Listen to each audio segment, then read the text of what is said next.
He entered the army as a nobody and reshaped Europe as an emperor. How does an unknown soldier from a small island become the most powerful man on the continent? This isn't a story about luck. It's about a man whose vision, ambition, and brutal determination changed the world forever. This is the story of Napoleon Bonaparte. Greatness often begins in isolation, and for Napoleon, that isolation was Corsica. Born into a family of minor nobility, he was an outsider when he arrived in mainland France. At military school, he was mocked for his thick accent and his short stature. But while others socialized, Napoleon found his companions in books. He devoured military theory, becoming obsessed with mathematics, artillery, and the strategies of history's greatest generals. He was preparing for a destiny that no one else could see, building an arsenal of knowledge that would soon be unleashed upon an unsuspecting Europe. The French Revolution was a time of chaos, but for a decisive mind like Napoleon, crises creates opportunity. His moment came in 1793 at the Siege of Toulon. The city was held by royalist rebels and British forces, and the French Revolutionary Army was at a stalemate. A young, unknown artillery captain named Napoleon Bonaparte stepped forward. He proposed a bold, almost reckless plan. Seize the high ground overlooking the harbor and use artillery to force the British fleet to flee. The senior commanders were skeptical, but with nothing to lose, they gave him a chance. Napoleon's plan worked flawlessly. The British ships were driven out, and Toulon fell. Overnight, he went from an anonymous officer to a national hero. At just 24 years old, he was promoted to brigadier general. The fuse had been lit. 2 years later, Napoleon was given command of the Army of Italy. He was only 26, and he inherited a force that was starving, demoralized, and on the verge of mutiny. But where others saw a lost cause, Napoleon saw potential. He addressed his troops, not as a distant general, but as a leader who shared their hunger and promised them glory. He transformed them. His tactics were revolutionary. Instead of relying on sheer numbers, he used speed and surprise, mastering the art of divide and conquer. He would move his army with incredible velocity, striking different parts of the enemy force before they could unite. He fought battle after battle against the powerful Austrian army and won time and time again. Soon, the whispers of his name were echoing in the halls of power across Europe. A legend was being born. But Napoleon understood something profound.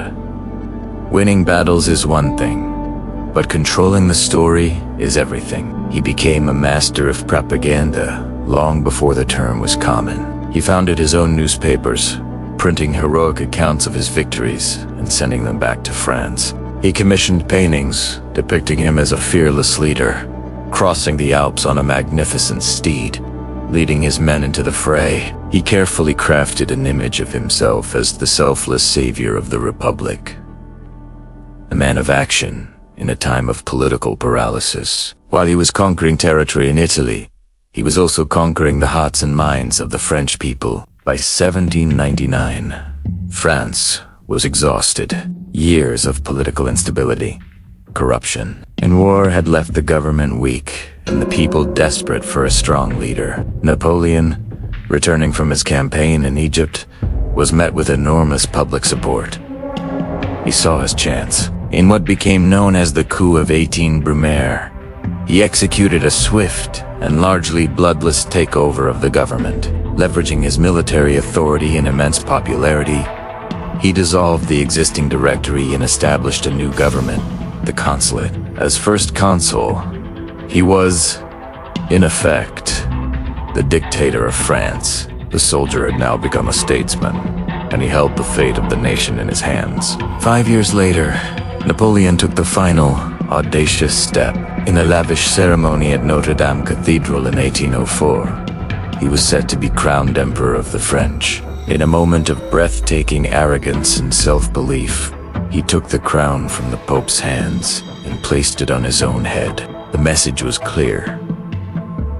His power came not from God or from any other authority, but from himself. The boy from Corsica, the mocked outsider, was now the absolute ruler of a vast European empire. He had reached the pinnacle of power, a height no one could have imagined. But Napoleon's legacy is built on more than just conquest. He was a brilliant administrator who modernized France. His most enduring achievement is the Napoleonic Code, a single, unified legal system that established principles of legal equality, property rights, and individual liberty. It was so revolutionary that it became the foundation for civil law in dozens of countries around the world. He also reformed the education system, creating elite schools to train the nation's best and brightest. He stabilized the economy, centralized the government, and rebuilt Paris into a grand imperial capital. He built systems that would outlast his empire. Yet, even a genius can be undone by unchecked ambition. Napoleon's desire to control all of Europe led to his downfall. His continental system, an economic blockade designed to cripple Great Britain, backfired and hurt the European economy. The brutal, long-running peninsular war in Spain and Portugal became a quagmire, draining his empire of men and resources.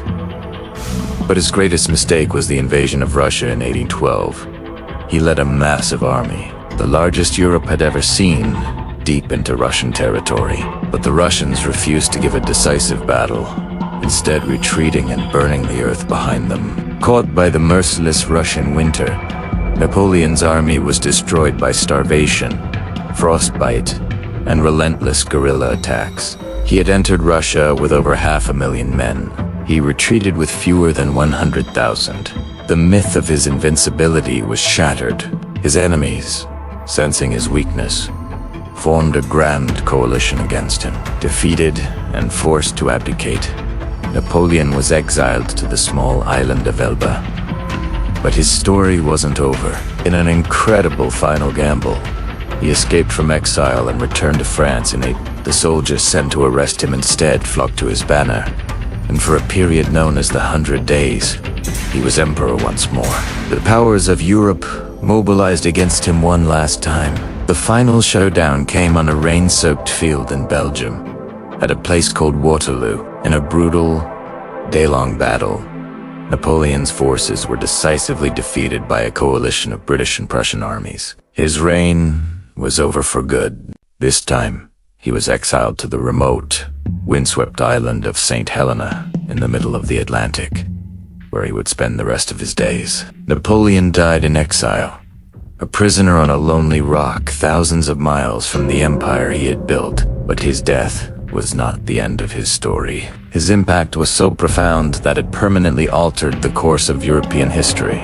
His military strategies are still studied in war colleges today. The legal codes he created continue to shape laws around the globe. He spread the ideas of the French Revolution, liberty, equality, and nationalism across the continent, even as he crushed its democratic spirit. He was a tyrant and a modernizer, a conqueror and a lawgiver. In the end, he may have failed to rule Europe, but he succeeded in ruling history. Thanks for watching. If you found this journey into the past fascinating, don't forget to like, subscribe, and hit the bell icon for more stories that shaped our world.